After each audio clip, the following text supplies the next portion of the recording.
എനിക്ക് അറിയാൻ വേണ്ടിയിട്ട് ഒരു കാര്യം ചോദിച്ചോട്ടെ. നമ്പ്യാർ, ഓക്കെ, ഇസ്ലാമിൽ ഭയങ്കരമായ സ്ഥാനം ഇസ്ലാമിന് ഈ സ്ത്രീകൾക്ക് കൊടുക്കുന്നുണ്ടെന്നാണ് പറയുന്നത്. ഞാൻ ഒരു സംശയം ചോദിക്കുകയാണ്. ഇസ്ലാമിൽ നിസ്കാരം മുറിയുന്ന 3 കാര്യങ്ങൾ പറയുന്നുണ്ട്. ഓക്കെ, അതായത് ഒരു വ്യക്തി നിന്ന് നിസ്കരിക്കുന്ന സമയത്ത് അയാളുടെ മുന്നിലൂടെ 3 സാധനങ്ങൾ കടന്നു പോകുമ്പോൾ നിസ്കാരം മുറിയും. അതിൽ ഒന്നാമത്തേത് കഴുതയാണ്, രണ്ടാമത്തേത് പട്ടിയാണ്, മൂന്നാമത്തേത് എന്താണെന്ന് പറഞ്ഞുതരും. അയ്യേ, വെറുതെ കളവ് പറഞ്ഞിട്ട് കലക്കവെള്ളത്തിൽ മീൻ പിടിച്ചാൽ നിൽക്കല്ലേ. അറിയില്ലെങ്കിൽ അറിയുന്ന ആൾക്കാരോട് ചോദിക്ക്. അല്ലാതെ അണക്ക് തൊള്ളിയിൽ വരുന്നത് മാത്രം മുഴുവൻ വിളിച്ചു പറഞ്ഞിട്ട് വിദ്വേഷം പ്രകടിപ്പിക്കാനുള്ള മതമല്ല ഇസ്ലാം മതം.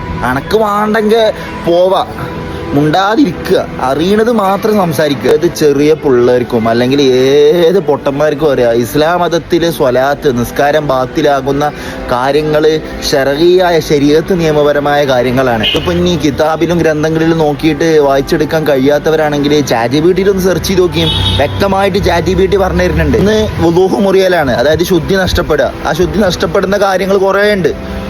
മലമൂത്ര വിസർജനം നടത്തുകൊണ്ട്, അല്ലെങ്കിൽ ഹൈല് നിഫാസ്, അത് കുറേ രക്തങ്ങളുണ്ടല്ലോ മനുഷ്യ ശരീരത്തിൽ നിന്ന് പുറപ്പെടുന്ന രക്തങ്ങൾ പുറപ്പെടൽ കൊണ്ട് എന്നുള്ളത് നിസ്കാരത്തിനോട് മുന്നോടിയായിട്ട് നിർബന്ധിതമായി നാം ശ്രദ്ധിക്കേണ്ട കുറച്ച് കാര്യങ്ങളുണ്ട്. സമയമായെന്നറിയുക, കിബിലക്ക് മുന്നിടുക, ഇത്തരം കാര്യങ്ങളൊക്കെ ഈ ഒരു ഈ സിസ്റ്റത്തിനെതിരായിട്ട് എന്തെങ്കിലും സംഭവിച്ചാൽ നിസ്കാരം മുറിയും. അതുപോലെ നിസ്കാരത്തിൽ നിർബന്ധിതമായി ചെയ്യേണ്ട കാര്യങ്ങളുണ്ട്, സുന്നത്തായ കാര്യങ്ങളുണ്ട്.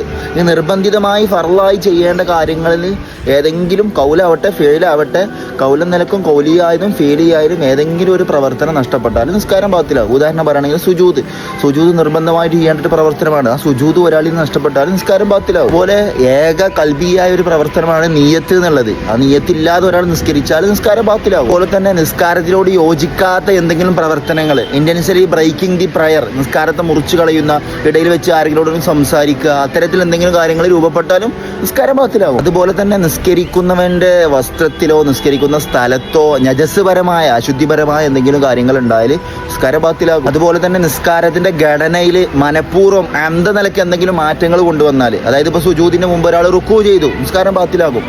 അതുപോലെ തന്നെ മറ്റുള്ളവർ കാണാൻ വേണ്ടി നിസ്കരിച്ചാൽ, പടച്ച തമ്പുരാന് വേണ്ടി മാത്രം, തന്നെ പടച്ച തൻ്റെ ഇലാഹിന് വേണ്ടി നിസ്കരിക്കുന്ന നിസ്കാരം റിയാഹിന് വേണ്ടിയിട്ട്, അതായത് മറ്റുള്ളവർ കാണാൻ വേണ്ടി നിസ്കരിച്ചാൽ നിസ്കാരം ബാത്തിലാകും. ഇങ്ങനത്തെ കുറച്ച് കാര്യങ്ങളൊക്കെയാണ് നിസ്കാരം ബാത്തിലാകുന്ന കാര്യങ്ങൾ. അല്ലാതെ എന്തെങ്കിലുമൊക്കെ തൊള്ളി കാണത് ഇങ്ങനെ വിളിച്ചു പറഞ്ഞിട്ട് ഇസ്ലാം മതത്തിനുള്ള വിദ്വേഷം പുറപ്പെടുവിച്ചത് കൊണ്ട് എൻ്റെ പൊന്നു ആരിഫ് ഹുസൈനെ ഉള്ള പൊട്ടത്തരം എന്നുള്ള ആ ഒരു വിശേഷണത്തിൽ നിന്ന് അത് പൊട്ടനായിട്ട് മാറുകയേ ചെയ്യുള്ളൂ. ഇൻഷാ അല്ലാഹ്.